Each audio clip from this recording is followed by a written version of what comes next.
لگ بھگ 3:15 کا وقت تھا۔ اچانک سے اس کا الارم بجا۔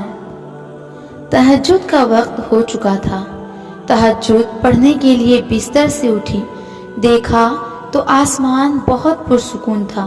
کالی سیاہ بادلوں نے اس کی رونق میں اضافہ کیا ہوا تھا، یا اللہ تعالیٰ کی آمد نے اس کو خوبصورت بنا دیا تھا۔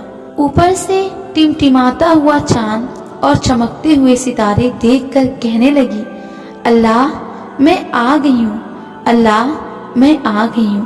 اللہ آپ کو پتا ہے سخت سردی کی وجہ سے کبھی کبھی تہجد کے لیے گرم بستر چھوڑنا مجھے بہت مشکل لگتا ہے، اور کبھی ایسا ہوتا ہے کہ میری آنکھ دوبارہ لگ جاتی ہے، لیکن آپ کو پتا ہے تھوڑی ہی دیر کے بعد میری آنکھ ایسے کھل جاتی ہے جیسے کوئی مجھے جگا کر غائب ہو گیا ہو، اور میرے ذہن میں آتا ہے کہ آپ نے کوئی فرشتہ بھیجا ہوگا کہ جاؤ میری بندی کو اٹھاؤ، تہجد کا وقت نکل نہ جائے۔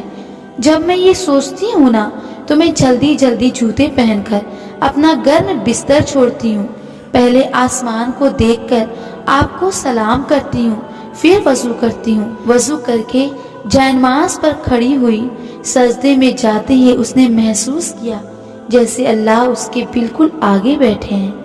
سلام پھیرا، ایسا محسوس کیا جیسے اللہ اس کے بالکل آگے بیٹھے ہیں۔ سلام پھیر کر ایک کونے میں بیٹھ گئی۔ آ گئی ہوں اللہ، مجھے آپ دیکھ رہے ہیں نا، مجھے ابھی جانا نہیں ہے۔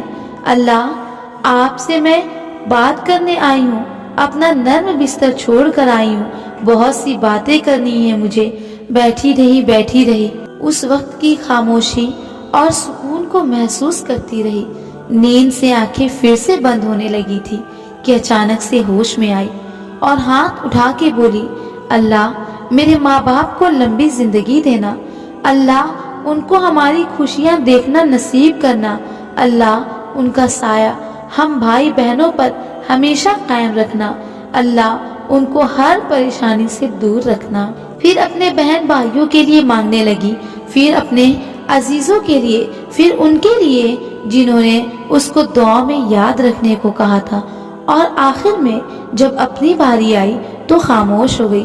آنسو گرنے لگے، مجھ سے کچھ بول نہ پائی، جیسے تھک گئی ہو۔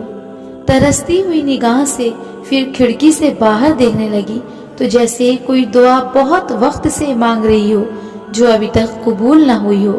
اس کی پھر سے ہاتھ اٹھائی اور بولی، میں روز آتی ہوں، آپ تو تہجد کی دعا کبھی رد نہیں کرتے نا، بہت وقت ہو گیا ہے، اللہ جو راستے پہلے بند تھے وہ اب تک بند ہے، میں بہت تھک جاتی ہوں، کبھی کبھی بس دل کرتا ہے اس لمحے سسکتے ہوئے کہوں گی اور اگلے لمحے میں دعا قبول ہو جائے گی۔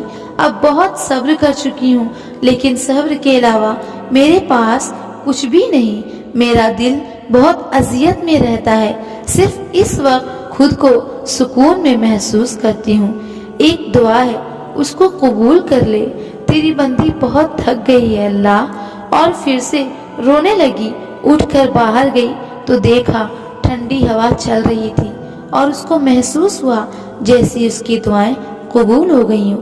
پھر لمبی سانس لیتے ہوئے کمرے میں آ کر پھر جائنماز پر بیٹھتے ہوئے خود سے کہنے لگی، ہاں دعائیں رد نہیں ہوتی، آج نہیں تو کل وہ ضرور جواب دے گا، بلکہ وہ تڑپ کی تمام حدیں اور صبر کی تمام کیفیت جانتا ہے۔